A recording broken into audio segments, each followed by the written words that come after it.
I'm very honored to be here tonight. Feel very welcome. I really appreciate the hospitality of the Wichita State people, and I was really excited when the opportunity to present to this college in particular. I looked through the majors that are part of this college and thinking about the path that my career, my life has taken, and thinking really I feel like I have a direct or an indirect connection to almost every program that's part of this college, whether it's athletic training or exercise science, from education to leadership to counseling to sport management, some sort of direct or indirect connection, so it's really cool to be here. And most of the messages I share tonight are tailored for students, but even if you're not a student, if you're just interested in the Elam Ending, I hope that this will be interesting. And I'll do the best I can to compress, again, a 15-year journey into about 20 plus minutes, but let's see how we do.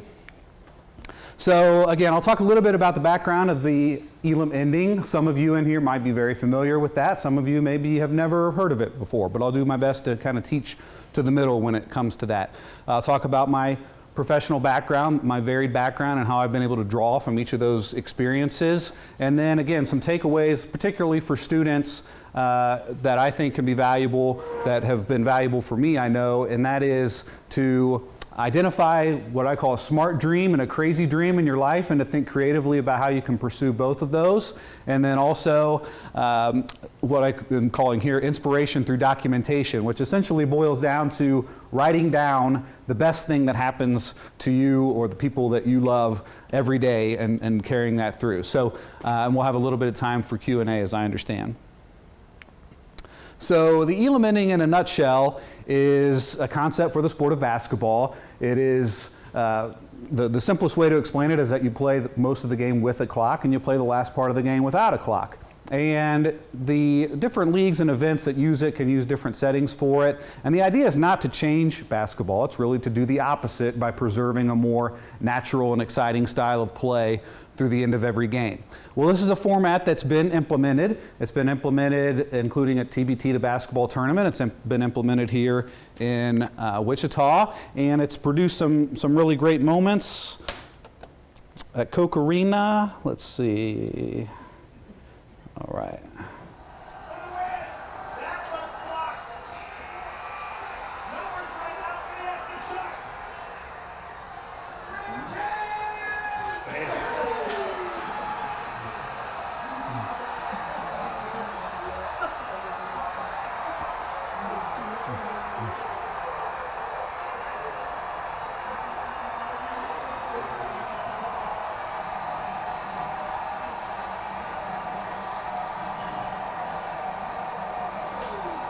And what you saw there, that was a moment from 2021, and that was the ESPN broadcast of the event. That was a great call by Eric Collins there, and a great shot, obviously, by Connor Frankamp. Is anybody there for that game? Yeah. All right, all right.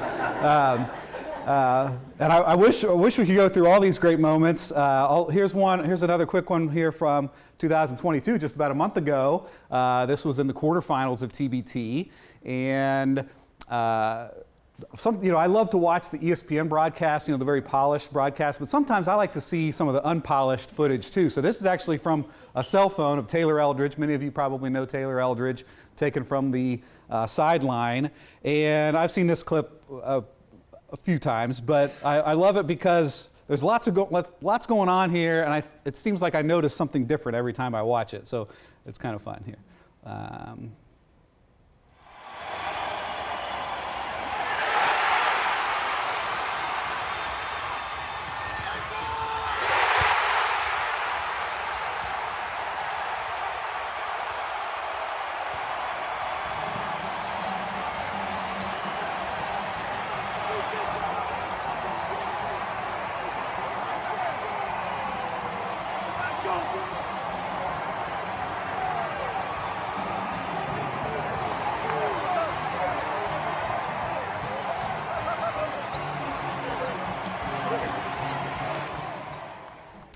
Yeah, people get a little excited about Elam Ending. I love it. Anybody there for that game? All right. Love it. So again, it's producing some of these exciting moments, some of the best ones happening right here in Wichita from these last few years. But actually, Elam Ending has been implemented since 2017 and producing great moments all over and gaining notice from people in the basketball world, including Chris Paul, who you see here pictured with me. And Chris Paul, of course, is a future Hall of Fame NBA player and a very influential NBA player because at the time he was the president of the NBA Players Association, loved the Elam Ending, wanted to figure out some way to bring the Elam Ending to the NBA level in some form or fashion. And so he actually approached Commissioner Adam Silver to see if there was a way to bring it to the All-Star game. Adam Silver really was intrigued by the idea, and so they found a way to implement the Elam Ending in the NBA All-Star game in 2020. So here, the Elam Ending was implemented for the very first time in 2017, and then just about 2.5 years later, here we are literally seeing the best players in the world all on one court playing under this format that I had devised. And that was just, I couldn't hardly believe it, except I was there in Chicago to see it with my own eyes unfold, and it produced a finish in a fourth quarter with an intensity and an electricity unlike any that had been seen at an All-Star game. And it was won at the free throw line by Anthony Davis. I got a chance to meet him after the game. And one of Anthony Davis's teammates was won over by the Elam Ending. You might recognize that name, LeBron James. And he had his own chance to have an Elam Ending moment at the 2022 NBA All-Star game, which was in Cleveland. He is from Akron. Let's do it. Cleveland. Let's do it, Cleveland. Cleveland. This is for you. Got it. That's a winner. Cleveland. Cleveland. This is for you. Game-winning shot by LeBron James. Wow.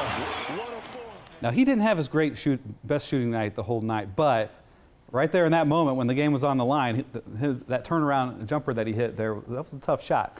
So really some exciting moments and just gaining attention. It's just really been cool to see the attention that the Elam Ending has gotten, the praise that it's got, because it's most meaningful for me to hear what people have to say who are in the game, people who are invested in the game, who have dedicated their life to basketball, and to hear praise from other players, from coaches, whether it's in the women's game or the men's game, from referees, from executives at the team level or league level, and media members in TV or print.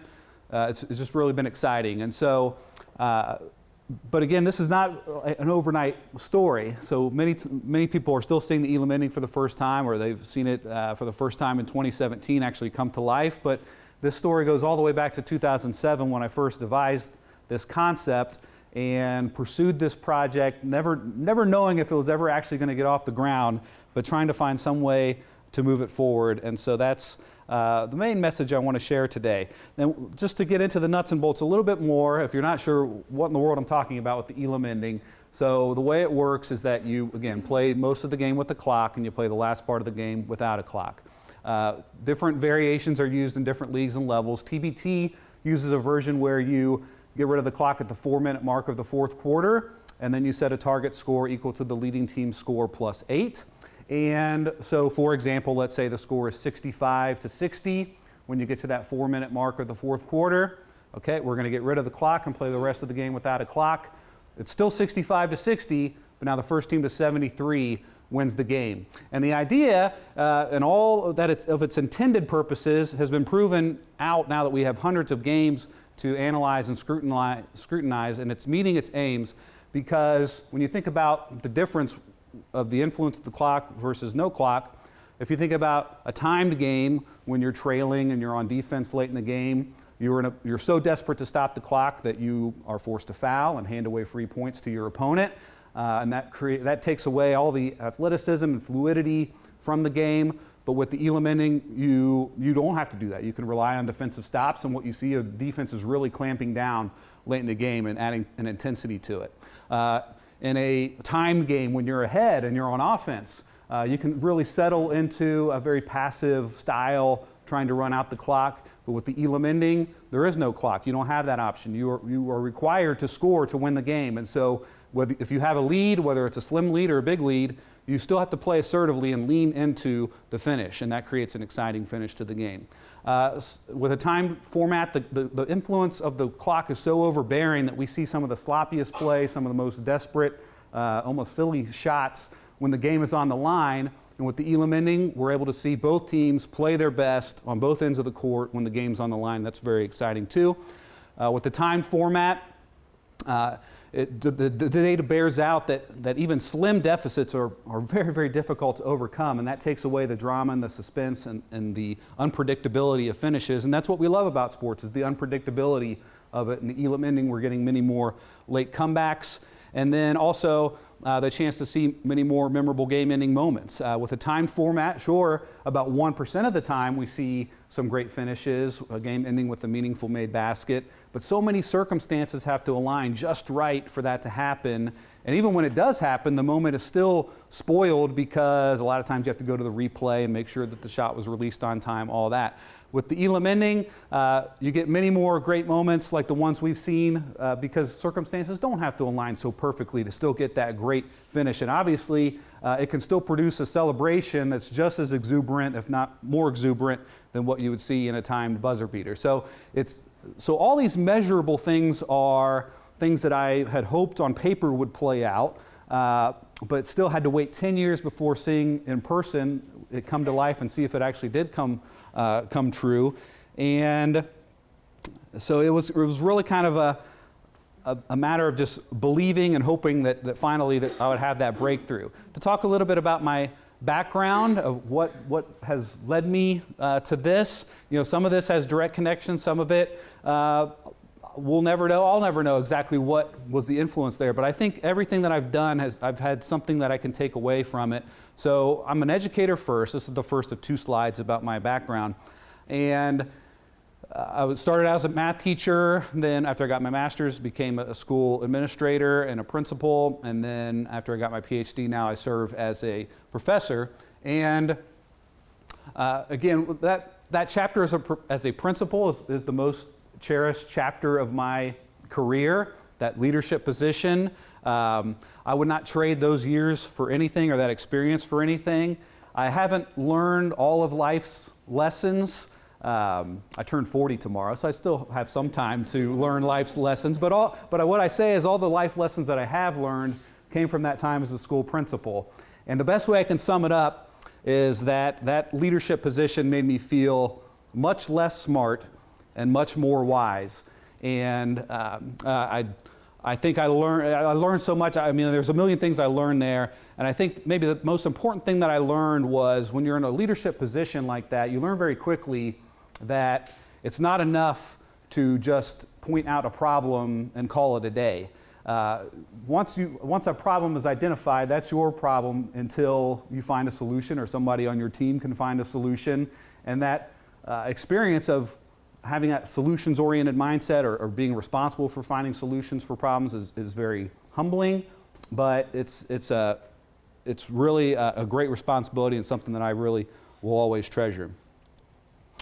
And then thinking about other opportunities I've had, a grab bag of different experiences, and I think, again, I've taken something away from all of these different experiences. I've learned, and still to this day, I think the toughest job I've ever had is as a mover when that was during the summertime when I was in college driving a moving truck. And through all these experiences, meeting different people, tapping into all sorts of different areas of knowledge and interest and skill, being able to learn what I'm good at, being able to learn what I'm not good at but want to get better at, and then also learning what I'm not good at and not interested in getting better at. I'm happy to let somebody else do it. All those things are valuable to learn. And so when I'm speaking with students here tonight, what I want to share with you is I want to encourage you to get involved with as many experiences as you can, some that you know that you're going to love, some that might seem kind of scary and that you're not sure that you're going to love. I encourage you to embrace lots of different opportunities. Other takeaways, particularly for students, one is to identify what I call a smart dream and a crazy dream. This is something that I really feel has been a source, has been a key for mental health and happiness through my whole adult life. When I say a smart dream, I mean something that when you tell others about it, they say, oh, you're really smart for wanting to pursue that. And a crazy dream would be when you tell somebody about that, they say, you're crazy for wanting to pursue that. And for me, my smart dream would be all the things that I've pursued in education. And it's a job that is always in demand. I was able to get a job right out of college. It's a job that from day one you start to feel the impact that you make and you feel fulfillment from it. There are opportunities, kind of built-in opportunities to advance in the education world, and I've been able to advance my career in that way. Even if you get down into things like education, have good retirement benefits and medical benefits, things like that. All that makes it a smart dream. And people say, "Oh yeah, you're really smart for going into education." And I still feel that way today. I still feel challenged every day. I still feel like I'm learning something every day as an educator. And that smart dream of mine is something that I really cherish.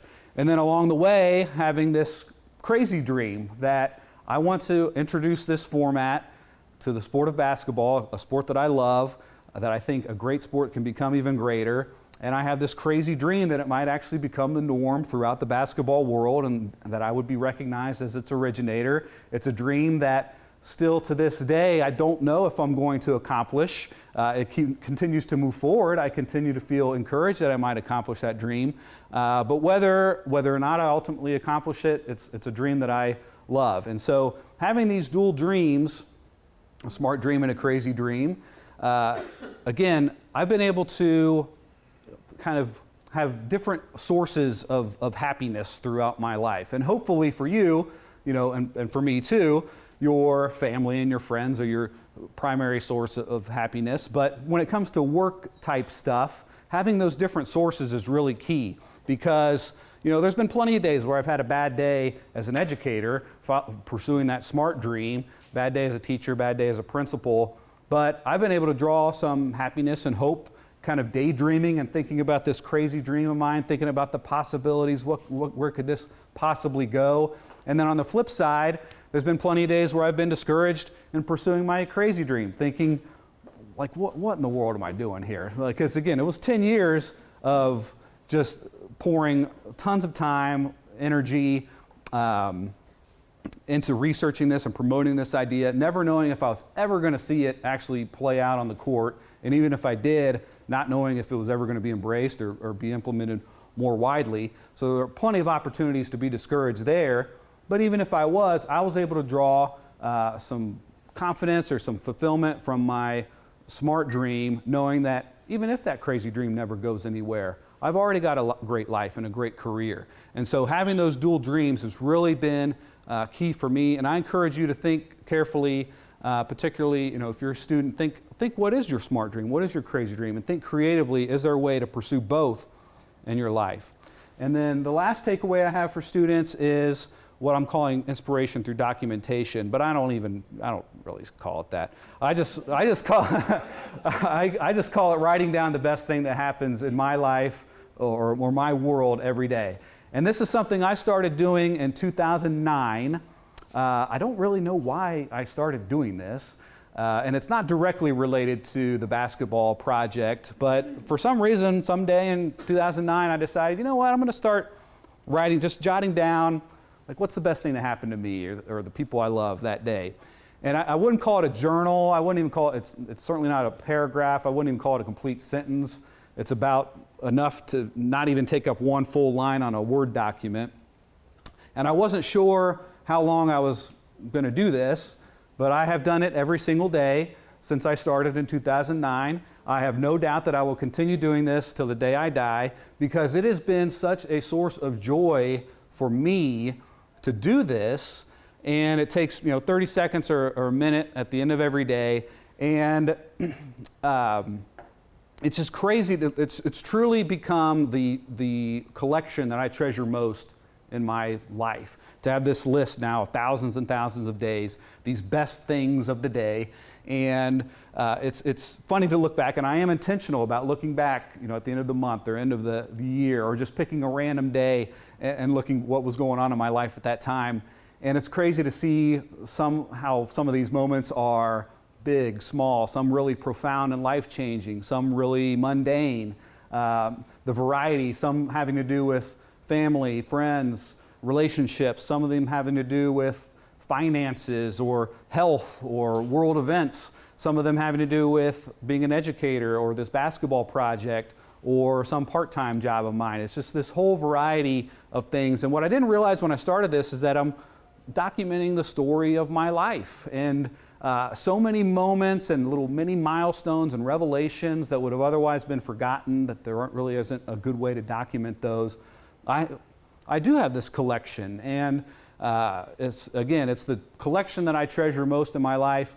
I encourage you to start doing it today. I wish I had started doing it even earlier in my life, but it's the easiest homework assignment you'll ever get. I encourage you to start doing this today, just jotting down the best thing that happens in your life. And thinking about how it applies to the basketball project, again, being able to look back to some of those early years of this project, again, not knowing how far I was from actually seeing this dream come to life, and just looking at some of these just like little mini milestones and breakthroughs and just things that kept me hoping and dreaming and moving forward with this project is really, really cool. So I encourage you to do that. So a recap of the takeaways for everybody, but particularly for students. Again, I encourage you to pursue a wide variety of experiences, especially those leadership experiences. Those will be, you'll learn so much from them. They'll be humbling in ways. You'll realize that all those mean things that you say and think about leaders, sometimes you start to see things through their eyes a little bit. It's not such an easy job. Again, find a smart dream and a crazy dream. And then again, I really encourage you, start today, start writing down, take 30 seconds to jot down the best thing that happens to you in any given day. And I know for me, when the time comes later today, to write down what was the best thing that happened to me on August 23rd, August 23rd, 2022, I'm going to write down having the opportunity to come here to Wichita State and share my story with you. So thank you so much.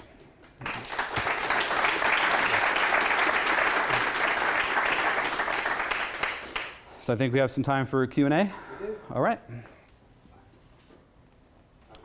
Sure. So this notion of a crazy dream, can one have more than one crazy dream? If so, do you have another that you'd be willing to share? I have another one. It was my big dream. It was my big crazy dream before I got wrapped up in the basketball project. So it's been on the back burner ever since 2007. But if someone out there, if the world leader of basketball said tomorrow, we're outlawing the Elam Ending forever, and that's the end of the Elam Ending, and that's the end of that dream, I would revisit this other dream that I have from 2007. I'm not going to share too much about it because I don't want somebody to steal it, but it's related to education. I'll say that much. So, but that's all I'm saying about it. But yeah, I do. Yeah. When did this start? What was the first germ of, hey, we could do a different ending for basketball? Yeah, I remember the day. It was March 10th, 2007. I was watching a game. It happened to be the ACC tournament. It was North Carolina State and Virginia Tech. And it was a game like I'd seen like so many others before. I mean, I'm a lifelong basketball fan since I was 5 years old. My mom was a graduate of Indiana University, so I grew up on Bob Knight and the Hoosiers, even though I grew up in Ohio, so I had to keep that a secret from a lot of people that I was a bigger Indiana fan than Ohio State fan. But, so I mean, I'd seen thousands of games like this before play out, but here we had this ACC semifinal. It was just a really intense, fluid game. There was just so much life in the arena from what I could tell watching on ESPN. And then you get to the final stretch of the game, and once again, here we go. Just the air goes right out of the arena. All that fluidity and athleticism that we saw leading up to that point, now it's just pacing back and forth to the free throw line. And it was that day that and I was aware of this phenomena, and I kind of wondered in my own mind about different ways to curtail like the fouling strategy and the stalling strategy, things like that. But I never had a viable solution. But it was that day that I first thought about a way to eliminate the clock and a way to use points instead, essentially in place of a clock. And even then, I thought, okay, there's got to be some fatal flaw that I'm overlooking here. But just out of intellectual curiosity, I wanted to explore it, and I wanted to be the one to figure out why it wouldn't work, just as a curiosity. But as the weeks and the months went on in 2007, as I tried to poke every hole I could into this concept, I actually started to really believe in this idea, really believe that it was necessary, that it was sound, that it had the potential to be very cool. And so, but it all goes back, I mean, the day that I pinpoint is March 10th, 2007. Yep. Why 8 points, not 7? You're a mathematician. Sure. So I get that question a lot. So essentially, you know, whatever part of the game that we take out, we want to be able to put about an equivalent amount back in. So if we're going to take out 4 minutes of the game, we want to get about 4 minutes worth of basketball back in. Now, what number does it take to get 4 minutes? That actually depends kind of on the scoring rate, kind of the style of play in that league. In TBT, it's about 8 points. We've seen enough games now to realize 8 points is kind of the sweet spot. We get about 4 minutes worth of game time there. There's a Canadian league that's a little bit higher scoring, in part because they use a 24-second shot clock, but a little bit higher scoring, where they use a +9 setting. That's the sweet spot for them. We get about 4 minutes worth of game time with the +9 setting. So it's all, you know, again, it just depends on the league or the level. You know, if I were to put this in the NBA, I'd actually shut off the clock at the 3 minute mark instead of the 4 minute mark. But, you know, so those are, you know, just kind of getting in the weeds about it. But yeah, it's fun. I mean, as a math guy and as a basketball nerd, I love kind of dissecting and trying to figure out, well, what's the right setting, at least on paper, for these different leagues and levels. And then you got to actually put it into action and see what adjustments need to be made. We had a question right here. Are there any other sports that you think this could be adapted to? So basketball clearly is not the only sport that uses a clock, but my quick answer to that is I think basketball is really the only sport that can take advantage and have the best of both timed and untimed worlds. The quickest way I can kind of boil that down to why that is, what makes basketball different from all these other timed sports. All these other timed sports like football, soccer, ice hockey, field hockey, lacrosse, water polo, you go way down the line, all these other timed sports have very low scoring rates. And that was also true for basketball when it was first invented. So I do think that James Naismith was right to govern basketball by time when he first invented it, because basketball is also a very low scoring sport. I think the first basketball game I ever played, I think it was a 1-0 game. So all those sports don't have enough scoring or any other kind of mini accomplishment to use in place of a clock. Now you think about sports like volleyball, where points are something smaller than a point is accumulated pretty rapidly. Tennis, the same thing, it's accumulated pretty rapidly. In baseball, outs are accumulated relatively rapidly. But then you think about basketball, I mean, for many years, basketball has had a scoring rate that is way different from all these other timed sports.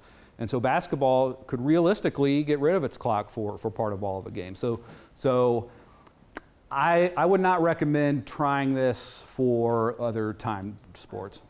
I lost track of, we might need a moderator here for me, but I'll go in the Kansas City Chiefs shirt. So was your original idea for like a college or professional? I mean, you see this like in high school? I mean, like what was your target when you first started? Yeah, a great question. I don't get this question a lot, but when I first, so I mean, I'm a college basketball fan first. I'm from Southwest Ohio, which is a college basketball hotbed. So that's what I've always grown up on is college basketball. When I was first researching this, all the data that I was collecting was from college basketball, and I was thinking in that frame of mind of how this would influence college basketball. Well, I realized pretty quickly, well, I need to see what's going on in these other leagues and levels. Started to watch the NBA more than I ever had before. I mean, I was kind of a casual NBA fan up to that point, but then really started to watch it. And it's interesting. I mean, I was watching it from the standpoint of trying to figure out, well, what's the extent of different flaws at the end of the game? But still, in a way, watching all these games, I kind of fell in love with the NBA too, and thought also, you know, how this could make the great sport of the NBA even better. But I think the Elam Ending has applications and could be beneficial in a lot of different levels and leagues, and we've seen it. I know most of the attention goes to TBT and the NBA All-Star Game, things like that, but we've seen it be beneficial in AAU tournaments and things like rec leagues, high school summer camps, youth leagues, things like that. So I think it has benefits if applied correctly at all sorts of different levels. Yes? I can see why players would love this, but what's the reaction of coaches? Most coaches love it, believe it or not. Because I've heard some say, well, it diminishes the importance of coaching. And I don't believe that that's true at all. I think it makes preparation and coaching just as important. And what I think is really exciting is you think about a time format. I mean, we all kind of know what this, I'm going to use this term loosely, strategy is late in a game, but I'm not even sure the word strategy applies because really you only have one option a lot of times. And if you only have one option, I'm not sure you can call that a strategy. I mean, if you're behind, you gotta foul. If you're ahead, you gotta try to take as much time off the clock as you can. It becomes a very guard-dominated game. If you're ahead, you give the ball to your guard because he's the best free throw shooter. If you're behind, you give the ball to your guard because he's the best three-point shooter, and it kind of takes big men out of the game. So what I think is exciting is Elam Ending kind of opens up the full playbook for coaches. It brings all players and gives them a chance to contribute.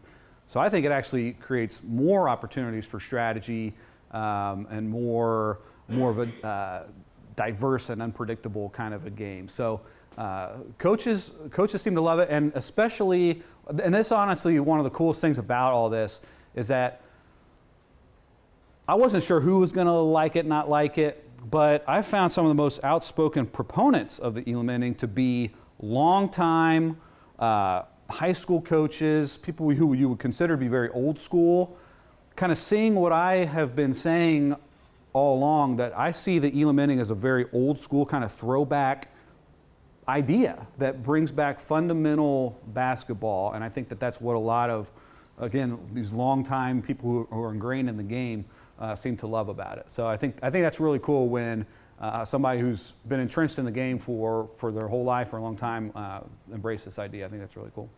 Yes? So if I run a league and I decide to do the Elam Ending, but I call it something else, do you have this copyrighted?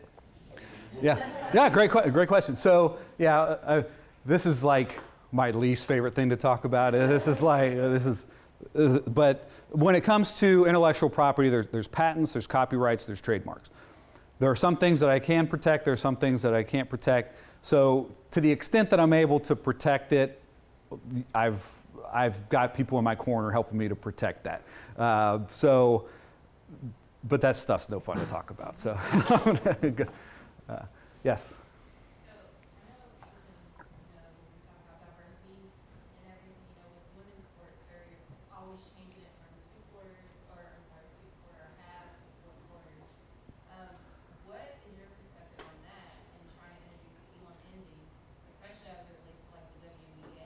Yes,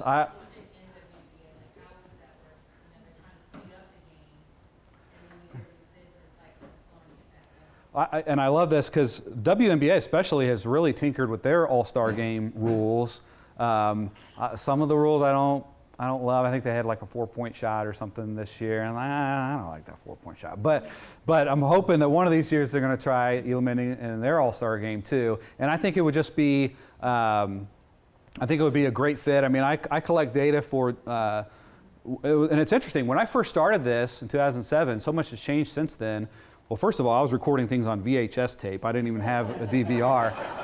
But it was so much easier to find men's college basketball and NBA games to get a robust sample. At that time, like, it was very sporadic to ever find women's college games or WNBA games. Well, since then, the coverage is much more prevalent. It's much easier to gather data on that. And what I found is I believe just as strongly that it can benefit the women's game as the men's game.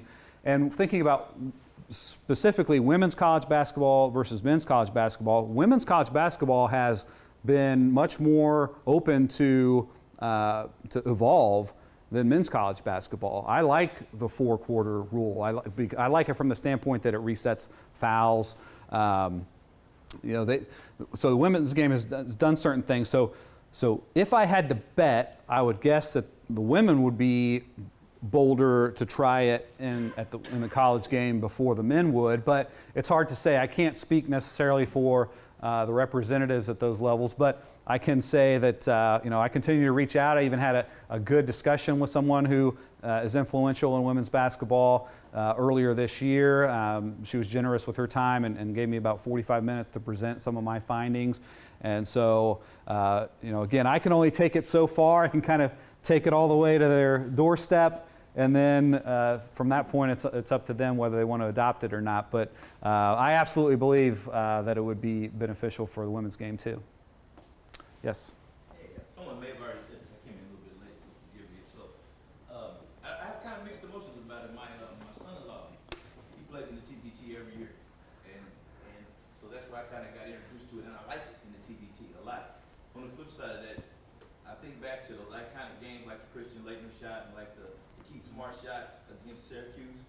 And doesn't this, and correct me if I'm wrong because I really don't know, but wouldn't this eliminate those moments? Because those buzzer beater shots, that's what makes March Madness. Would this not change that somewhat? So I love this question, and I don't shy away from any criticism. Nobody has to apologize for for raising questions or concerns or anything like that. So I love the debate. I think that's one of the things that's fascinating is the debate about it. So trust me, I love a good buzzer beater just as much as anybody else, and so it was always striking to me. I thought buzzer beaters happened a little bit more than they did, and in my research finding that only about 1% of games ends on a buzzer beater was really surprising to me. Now, what I hear a lot is, well, that's what makes them special, is that they only happen so rarely. But I think about, okay, when you get one of those great buzzer beaters, what you see and what you hear the crowd going crazy. You see the player who makes the shot going crazy. You see the whole team running out from the bench, embracing the player who made the shot. Sometimes, in some cases, you see all the fans rushing out on the court. I mean, that we've seen throughout basketball history. Like, that's the highest level of like an exuberant celebration you're ever going to see. Well, we still see that with the Elam Ending. We've seen it. We see it time and time again. And you might think, well, that excitement's going to diminish at some point. Well, it hasn't yet. I mean, we still see those kinds of celebrations even with an untimed shot, and we see it more often. And again, to get a buzzer beater and get that kind of reaction, so many things have to fall into place for that to happen, to get that type of a celebration. With the Elam Ending, you get that same kind of excitement, but things don't have to align quite so perfectly. I mean, that one shot, that the transition layup that we saw here at Wichita, that led to the team just going crazy. I mean, again, everybody rushing out onto the court, running around. I think the final margin of victory in that game was like 7 points. Like, there has never, ever been a game in the history of basketball with the clock where you'd see that type of reaction when a team won by 7 points. So, again, you're seeing the same.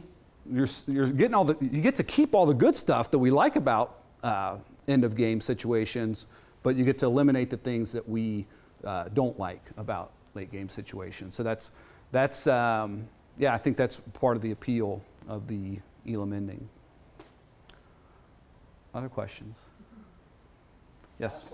Who's most resistant to Elam Ending? The people who don't bring me into their discussions. So I mean, obviously, and again, I don't begrudge anybody who opposes it, because if you have philosophical differences or it's a matter of taste or whatever, like that's fine. That's what makes sports fun, is the debate, the unpredictability on the court, and then the debate off the court or off the field, whatever it is. Like, that's what's fun about sports, is that not everybody agrees on stuff. So I never begrudge anybody who just believes for whatever reason that they're not quite ready to adopt this. And also, I understand, I try to see it from their perspective too, of, for me to promote this idea, I don't have anything to lose. I want to see it adopted anywhere and everywhere. But if you are on the payroll for one of these leagues or events and it's your job to make decisions that are in the best interest of that league or event, well, you do have something to lose. It is a risk to adopt this format and to do something that bold. And so, I know I think the Elam Ending's widely known enough in basketball that people who are immersed in the game know what it is, have at least had casual conversations about whether it's good or not, or whether it should be implemented. So, a lot of people who aren't implementing it yet, again, that's fine, but they don't bring me into those discussions to say why, or why or why not. So, and that's all I want. I want that so bad. I want to be in that. I want to be in that room, a fly on the wall. I'll sit in the back. I won't say anything, but I just want to listen to hear what they say, because at least I would hope that their opposition is based on accurate data, or things like that. It would frustrate me, I guess, if their opposition is based on things that aren't accurate, or they have concerns that I've already scrutinized and can alleviate, things like that. I just want to be in the room sometimes. Yeah. So I will. So did you say that was the last question? We have time for one more. Sure. Okay. We'll do one more. And I can stay around. If you have questions you want to talk afterward, I'm happy to stay around. So yes. Was there ever a thought that, so you run the clock down and then it's like zero, it's time, and the clock's out, and then to continue the point, 8 plus point after the clock, and then make it no clock, and then force to that next 8, 0, 0, force to 8? So I want to make sure I understand the question. So are you saying, because what we do is we shut off the clock at the first whistle under 4 minutes. So are you saying if there's a case where there is no whistle and the clock does happen to run all the way out? Just at your earliest age, was ever thought to be so game was 65-65, and then playing on the last second, he misses the shot, and so it's still 65. Instead of going into overtime, just make the clock 0, 0, no time, force to 8. Oh, okay. Okay, I love this. So yeah, I've heard this proposed. I've heard this idea floated. A lot of people who aren't quite ready to do a big cannonball in the deep end of the pool with the Elam Ending, where you take the clock out of regulation play. Even many of them who are opposed to that are open to the notion of, well, wait a second, what if we did this in overtime, got rid of the clock in overtime, and played first to 8 or first to 10 or whatever the right number is. I think it would be fantastic. I think it would be a fantastic step forward. I think people would fall in love with it. I really do. And I think they would realize, wait, basketball is still really fun. It's actually way more fun without a clock. And I think that would keep that concept moving forward. I think people would love it. And I hear rumors that the NBA G League could be experimenting with an untimed overtime, but I'll let them announce that on their own terms.